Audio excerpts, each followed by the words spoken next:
Hey, you guys. Auntie Cuckoo's got a murder story for you. Surprise, surprise. Real quick, before we get started, don't forget to like, share, and subscribe to my YouTube channel, Storytime with Auntie Cuckoo, K-O-O, K-O-O. Let's do it. So, this is once again one of those sickening and very twisted stories of, a mummy dearest, a murderous mother.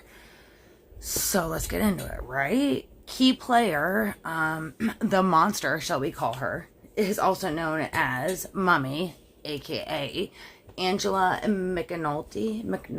I might have it wrong, but that's how I'm gonna say it. And the victim is her 14-year-old daughter, Jeanette. So, scene set, here we go. 2008, Eugene, Oregon. Mom, Angela, has 3 kids in her care. All 3 kids have different dads, but she also has 2 kids that are already in foster care and have already been taken away from her. Her latest husband's name is Richard. He's a long-haul trucker, so he's gone a lot of the time and pretty much providing exactly what Angela wants. Money. Gone, no questions, no questions, no answers, nothing asked. Giving her money and, not to be rude or disrespectful to anyone ever, but he's not that smart and really just doesn't say anything. So he's like the perfect hubby for her. For whatever reason, Angela is nice to her younger children. Like I said, there's 3 kids in the home. The younger kids, she's nice to. No issues at all. Whereas her 14-year-old daughter, Jeanette, is 100% completely tortured. Daily, non-stop torture. The other kids, which happens in a lot of abuse situations, it's the big family secret, and the other kids and even the husband doesn't say anything, fear, that mom says, you'll be next, or, I'll do this, or you think it's bad now, I'll kill her, whatever, there's threats. It's a power and control thing. So back to the story, I just want people to understand, because so many times people are like, well, why didn't anyone say anything? It is a complete power and control thing. Obviously my degree in criminology, I study a lot of it, so that's what interests me about this stuff. So anyways, like I said, so the 14-year-old daughter, Jeanette, she's being tortured daily. To give you guys an idea, she would wake up in the morning and be made to stand on 1 foot all day long with her arms raised above her.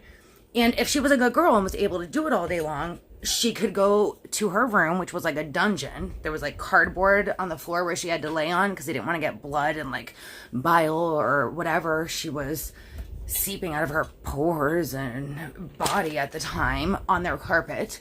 But if she was a good girl and able to stand on 1 foot all day long with her arms above her head, at 8 o'clock she'd go to bed. She wasn't allowed to eat with the family. She wasn't allowed to eat food with them. It was scraps here and there. At night, they would not only did they lock up all the cupboards, the fridge, everything possible, but at night they actually they locked everything up the best they could and took the knobs off the faucets. So she couldn't even get water. So when she did drink, she ended up having to, out of the toilet, the dog bowl, how horrific. So, this goes on, and Jeanette is in school. It is the spring 2008, and she's in gym class. And Jeanette comes to school every day. She's very small, frail, quiet, never looks that well, always a hot mess. Probably the kid that was bullied all the time, you stink, you smell, you wear the same clothes every day. Imagine what it's like being 14. I can't even imagine. But she's in gym class, and they kept seeing all these bruises on her, and Jeanette's constantly oh, it was an accident, I fell down. Finally, somebody from the school calls CPI. So the investigation begins. CPI comes into the picture. They show up to the home, and Jeanette used to stay at school as long as possible. It was her safe haven. Whether it was trying to do an extracurricular activity, or I got to study in the library, I've got to do a project, whatever it was, hanging out in the library till it closed. That was her safe haven. The only place that she wasn't being beaten, she could probably find food, whatever. So the day that CPI showed up, Jeanette wasn't home. They questioned mom, and mom obviously was like, that's asinine. Are you kidding me? Look at my other 2 children who are 2 younger children that are thriving because they're not being abused at all. Look at my home. At that time, it's the beginning of an investigation. I don't know if they had rights to go through the home and see what Jeanette's room looked like, but they didn't. I ain't pointing fingers anywhere or anything, but this is what happened. So Jeanette wasn't home. Mom's like, yeah, you can talk to her, but she's not here. So they leave. Jeanette comes home, and mom's like, hold up, just so you know, welcome to your last day of school in the public. You're being homeschooled now. Jeanette's like, I'm sure mind blown. Like, this is it. I'm gonna die. I'm sure it's what she friggin' thought. No eyes now are on her in the public. Like I said, people just started asking questions after seeing this repeatedly. She's 14. Just now, people are asking questions. Like I said, not pointing blame. No emotions. Stay in the story, cuckoo. Sorry, get my chair stuck. But stay in the story, right? So, mom pulls her out of school. Those next 18 months, and I don't know, I searched and searched. I wasn't able to find out if a CPI ever came back or what happened. But mom pulled her out of school.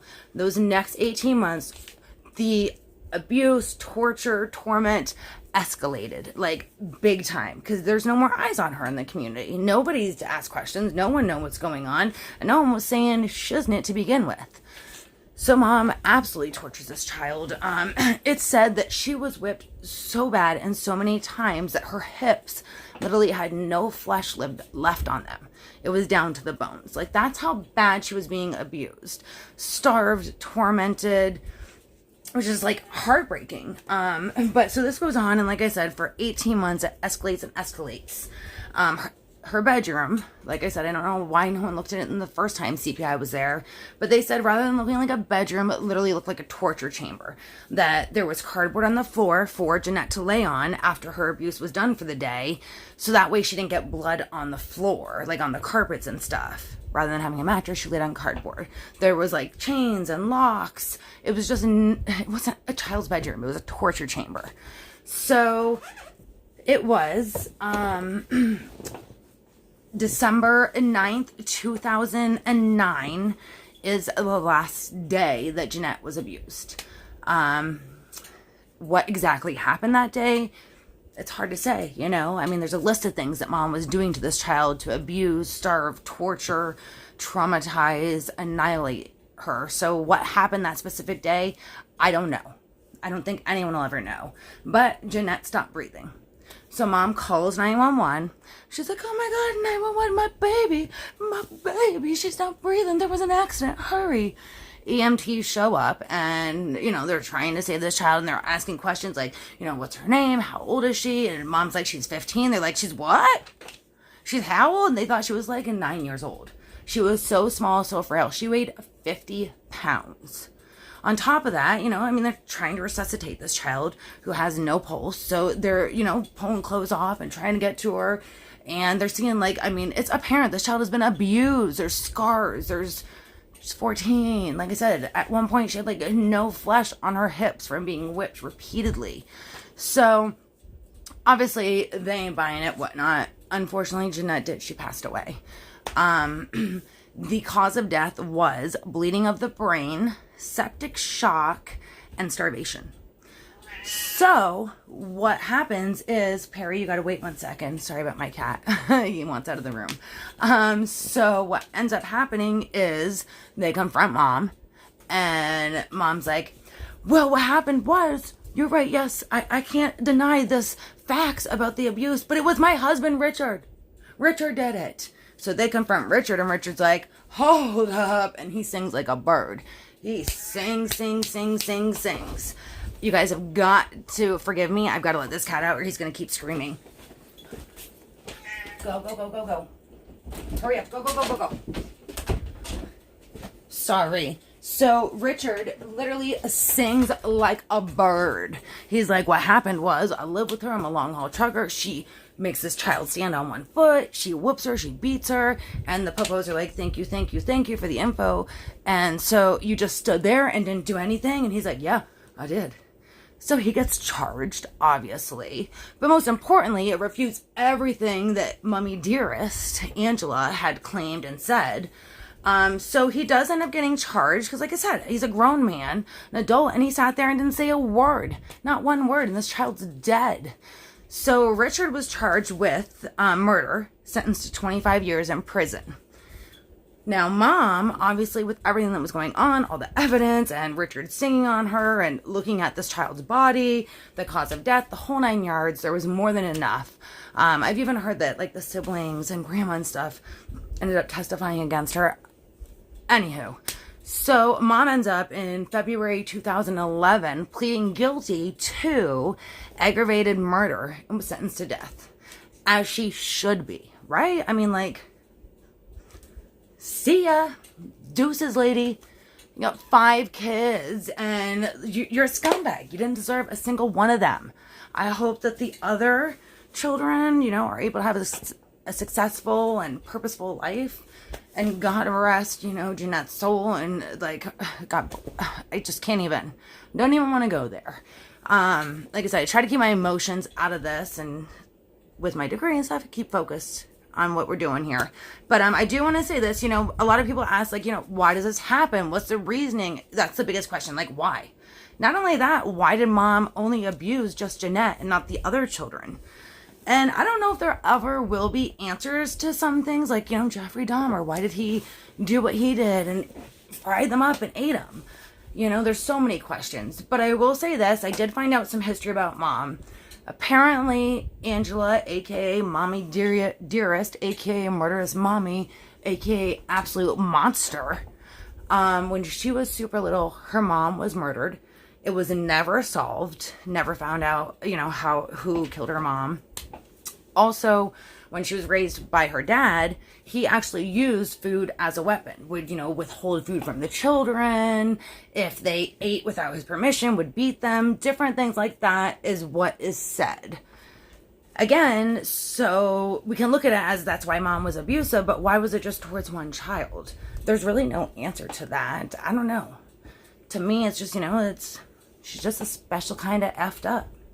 Try to watch my language because we are on Facebook Live, but to me, she's just a special sort of effed up. True story. Anyways, thank you guys so much for checking out, as always, my stories. I appreciate you guys. Peace, love, chicken wings. Be nice, do good things, stay safe, and I'll check you on the flip side, Skillet. Deuces. Don't forget to subscribe. Hit that bell. Story time with Auntie Cuckoo. K-O-O, K-O-O. I felt like kind of the Kool-Aid guy. Oh, yeah.